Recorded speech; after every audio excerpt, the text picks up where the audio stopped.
या मला कुठलाही अनुभव नाही, परंतु कसे सरांबरोबर जे आतापर्यंत एवढी कारकीर्द झाली त्यामुळे बोलणं मला फारच गरजेचं वाटतं. मला अभिमान वाटतो सरांबद्दल, कारण ज्या गुरुच्या सोबत गुरुंनी आम्हाला गुरुदक्षिणा दिली आणि त्याच्यासोबत आम्हाला जे काम करण्याची संधी मिळाली, कारण मित्र मला सांगायला खूप अभिमान वाटतो.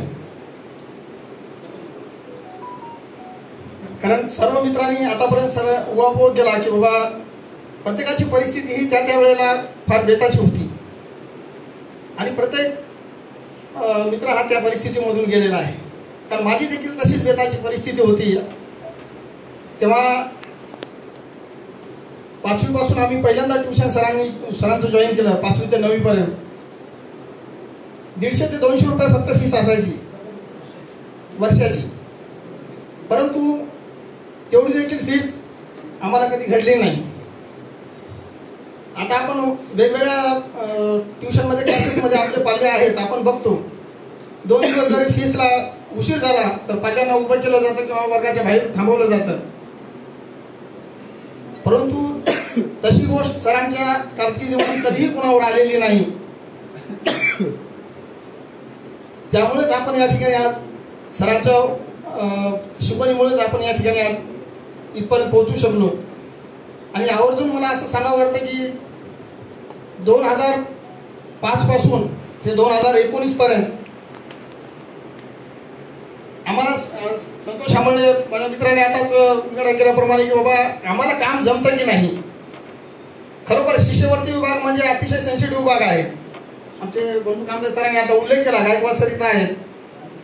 आपल्याला प्रत्येकालाच जे स्कॉलरशिपचे विद्यार्थी आहेत त्यांना ज्ञात आहे की बाबा म्हणजे शिष्यवृत्ती विभाग म्हणजे काय आहे, आणि ते विद्यापीठ शिष्यवृत्ती विभाग म्हणजे अतिशय सेन्सिटिव्ह मित्र.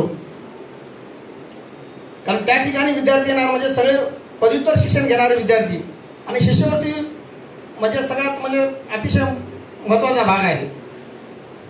कारण त्या ठिकाणी 2005 पासून ते 2019 पर्यंत मला सरांसोबत काम करण्याची मला संधी मिळाली. मी स्वतःला भाग्यवान समजतो, कारण ज्या गुरुच्या हाताखालून माझं शिक्षण झाले आणि त्यांच्यासोबत जे काम करायची संधी मिळाली याच्यावर मित्र भाग्य कुणाला लाभत नाही.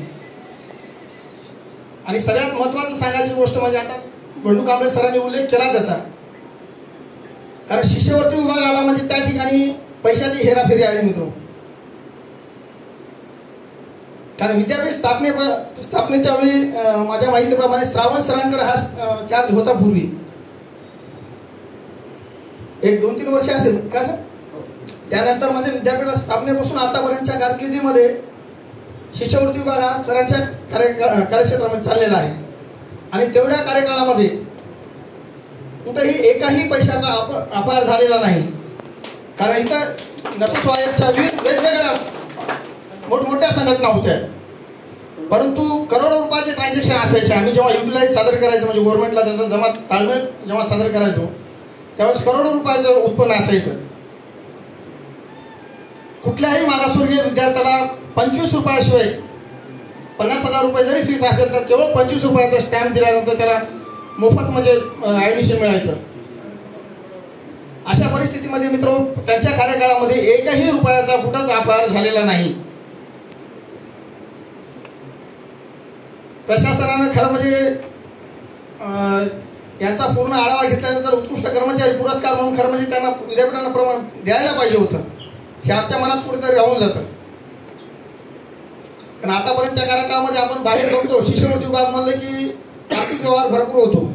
कधीही कुठं बातमी आली नाही, कधी मोर्चा आला नाही. कुठले एवढे नेते मंडळी असताना देखील एकाही नेत्याचं कधी म्हणजे आम्हाला आलेला शब्द वापरण्याचा म्हणजे हिंमत झाली नाही किंवा बोलण्याचं हे धाडस झालं नाही. तर या सेवाकृतीच्या संदर्भामध्ये मी ईश्वरचरणी प्रार्थना करतो सरांना निरोगी दीर्घ आयुष्य लाभो. मी माझे 2 शब्द संपवितो. जय जय.